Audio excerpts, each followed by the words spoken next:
Hello. Welcome to another YouTube video. Today I'm going to talk a little bit about one of the misconceptions going on in Gaza with Israel, and then we're going to talk a little bit about what next after the Gaza war has concluded its current stage.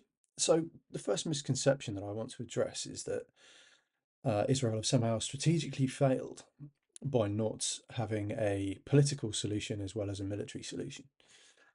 And the origins of this idea really come from early 2000s counterinsurgency theory that we saw Western forces, NATO, attempt to implement in Iraq and Afghanistan. The idea behind this is that as well as military force going in, clearing areas of insurgents and taking the fight to the enemy and creating a security space, what needs to happen at the same time in a counterinsurgency is political reconstruction.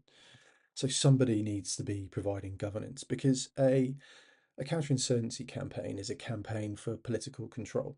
Ultimately, you've got one side who want you know one political solution, and you have the other side who wish for another. And to take Afghanistan as an example, in 2001 we overthrew the Taliban after the 9/11 attacks, and we replaced it with the government of the Islamic Republic of Afghanistan under Hamid Karzai and his successors. And what NATO was doing in Afghanistan for nearly 20 years was trying to support the legitimacy of that government of the Islamic Republic of Afghanistan kind of governance versus the Taliban, who wanted to reclaim their throne effectively, which of course they did in due course. That's not the same as in Gaza. This isn't a campaign against a terrorist group who are trying to subvert the existing government of a state. Hamas in Gaza are the state. They are the government. They were elected. Okay, and they haven't had elections in many years, but never, that doesn't change the fact that they are the ruling party in Gaza, which is effectively a quasi-state all of its own. They've got their own armed forces in the Al-Qassam brigades. They control, as we've seen repeatedly, the Ministry of Health and every kind of lever of governance. Like in Gaza, Hamas control it. So it's very, very different to Hamas being an insurgency against a government. They are the government in Gaza. So it doesn't apply counterinsurgency theory here. So the idea that you need a military campaign and then a sort of political governance campaign alongside each other is completely false. And it's looking at the Gaza war through the paradigm of what we tried to do in the first 20 years of this century in various countries. I think what we're seeing in Gaza now is a military campaign effectively against two countries. Okay, yes, Palestinian statehood, etc., is a different debate. But you've essentially got one country who've attacked another. Gaza have attacked Israel. And we can talk also about the history of this and why Gaza ended up in the state it was in, the Intifadas and the 67 war, and go back to 1948 or even earlier. This is over a century of tit for tat, where one side escalates and the other side escalates in return, and the rights and wrongs of that can be debated till the cows come home, and on social media they frequently are. But that doesn't really change where we are today, and I think that's the important thing to remember. You need to remember historical context, but it doesn't govern the reality of where we are in this moment in time. And so Israel's campaign in Gaza is an attempt to effectively overthrow another government uh, because Hamas attacked Israel.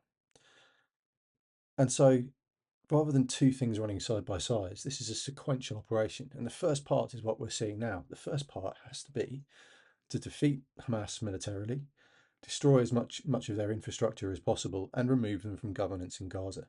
And only then can a political solution take place. Hamas are too embedded in Gaza to sort of run parallel political campaigns. That notwithstanding, in areas Israel have already cleared up in the north, they are trialing a scheme where they are supporting a local tribe to hopefully create a small pocket of governance. And if that model works, that might be a next phase for the war in Gaza. But at the moment, the focus is on defeating Hamas where possible, and that's what we've seen. So we've seen them clear through Gaza City, we've seen them clear through Khan Yunis, and now we're seeing them clear through Rafah, and very successfully. They've seized 80% of the Philadelphia corridor. They're controlling that supply route that Hamas had into Egypt. We've seen the Netzarim corridor, which runs east to west through the middle of Gaza, just below Gaza City, and separates it from Khan Yunis. And what that stops is the free movement, to an extent, of Hamas fighters around the area. Um, Israel are there to stay for that, I suspect. They've embedded fiber optic cable, there's voice and face recognition, huge amounts of signals intelligence are covering the place, and the effort there is to track down known Hamas fighters and take them off the battlefield, either through killing them or through capturing them. So we're seeing that sort of domination east to west at two stages, so midway through the Gaza Strip and then on the southern border. Which brings us to what next? So once that war fighting phase is over, are Hamas going to be completely gone and destroyed? Of course they're not. They've got the tunnels, they've got significant hiding. Their Al-Qassam brigades and battalions have dispersed amongst the local population, and that's why we're seeing the occasional strike in areas where civilians have fled to. Uh, so that's the really tricky part then, is what does that political campaign or political phase look like after major warfighting operations have ceased? Well, I suspect warfighting operations won't go away. Israel will retain the ability to strike Hamas as and when intelligence tells them that there's a target worth striking. But really, I see two options here. They can just keep doing that indefinitely. They can secure the Gaza border. They've created a 1 kilometre thick kind of Berlin Wall style no man's land around the Israeli Gaza border, which they can then police. They can infest it with technology to stop anyone getting anywhere near Israel. I mean, that's just an on steroids version of the policy they had before 7th of October, and there are significant downsides to that in as much as it didn't work before. It doesn't make the problem go away. It gives Hamas the chance to regroup and rearm, and it kicks the can further down the road.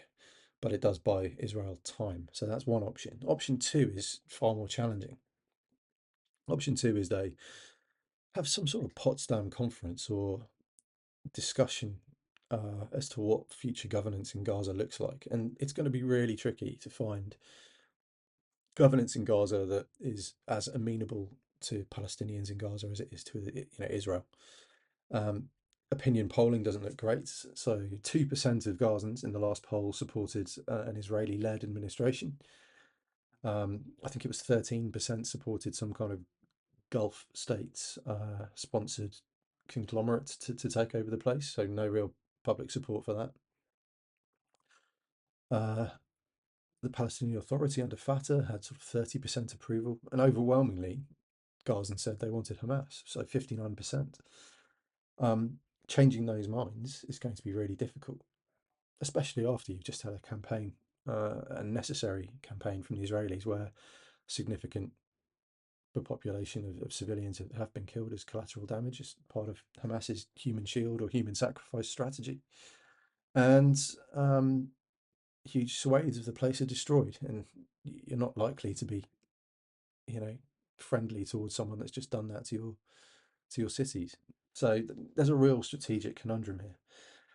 If Israel do go down that route, the downside is, first of all, expense. The IDF is predominantly reservist army, so to keep them mobilised for that huge period of time is going to be really, really expensive. Not only in just paying them and arming them and giving them the equipment they need and the funding they need to carry out operations, but also in terms of the economic hit to Israel, because people will be in the army and not doing their day jobs. So really expensive. You need approximately 1 to 40,000 or 1 to 50,000 soldiers per head of population in a counterinsurgency campaign. And we've seen what happened in Iraq and Afghanistan. If you don't have those troop numbers, it goes pretty poorly for the armed force in those cases. But Israel have to do something. And whether it's option one, where they just secure secure the border and withdraw and strike in as and when, kick the can down the road, or whether it's option two and they go for a protracted period of re-education and generational investment in trying to change the minds of the people of Gaza away from Hamas extremism towards a more sympathetic position. Both these positions come with a downside. Both of them come with costs. Both of them have a low chance, in my opinion, of permanently solving the problem. So it's really tricky. So in summary, this is not a counterinsurgency campaign now. It's currently a military campaign to get rid of Hamas. The political campaign will come later, as it did perhaps in 1945 in Germany rather than 2001 or 2003 in Afghanistan and Iraq. And the day after options for Israel, there's no easy choices here. Both options on the table come with significant downsides, and that's really for the politicians to manage as to what they think is realistic, what they think is possible, and what they think the IDF can achieve. Okay, thank you very much. Feel free to follow me. Feel free to subscribe and like and all that good stuff. And I will see you next time. Thank you.